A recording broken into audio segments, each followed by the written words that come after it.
Allez, imaginons un peu la scène. On est en pleine guerre froide. Un jeune marin américain, tranquille, se l'étend dans un bar, quelque part en Asie.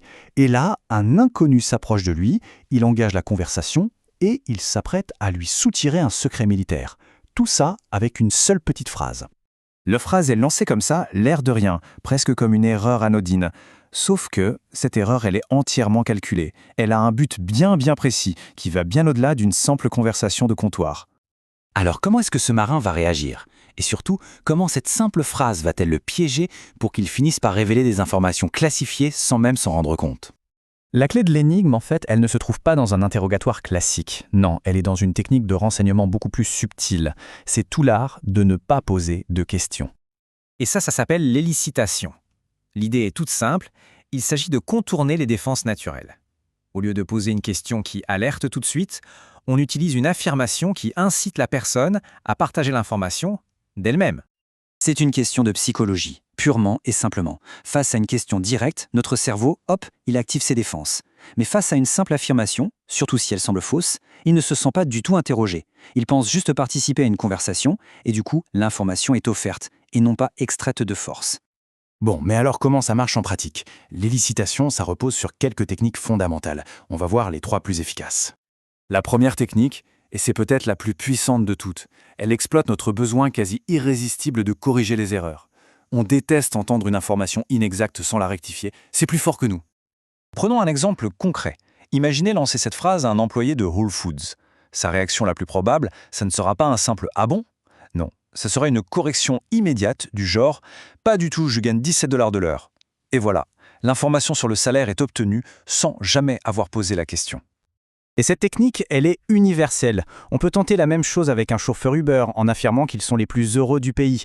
Il y a de très fortes chances que ça déclenche un monologue détaillé sur ses véritables conditions de travail. L'instinct de rétablir la vérité est souvent le plus fort. La deuxième technique, c'est d'exprimer un doute, une sorte d'incrédulité. Quand on a l'impression que ce qu'on dit n'est pas vraiment cru, notre tendance naturelle, c'est de fournir plus de détails pour prouver qu'on a raison. Ça, c'est une simple affirmation. Si la personne n'était pas en vacances, elle va corriger. Et en corrigeant, elle va expliquer ce qu'elle faisait réellement, livrant ainsi des détails qu'une question fermée comme « étais-tu en vacances ?» n'aurait peut-être jamais obtenu. On peut même pousser la technique un peu plus loin, en ajoutant une pointe d'incrédulité, un peu de sarcasme. Ce scepticisme poli, ça incite l'interlocuteur à donner encore plus de détails pour prouver son point de vue, et donc à révéler les défis, les aspects négatifs. Et tout ça toujours sans poser la moindre question. Alors, la troisième technique, c'est ce qu'on appelle le bracketing, ou l'encadrement. Le principe, c'est d'énoncer une fourchette de valeurs ou une période qui est délibérément vague ou même incorrecte pour que l'autre personne la corrige avec l'information précise. Dans le monde du renseignement économique, par exemple, c'est une technique redoutable. Face à cette affirmation, la personne pourrait corriger presque instinctivement. Ah non, en fait, c'est prévu pour février. Et voilà, la date exacte est révélée, parfois même avec un petit « mais je ne devrais pas le dire ».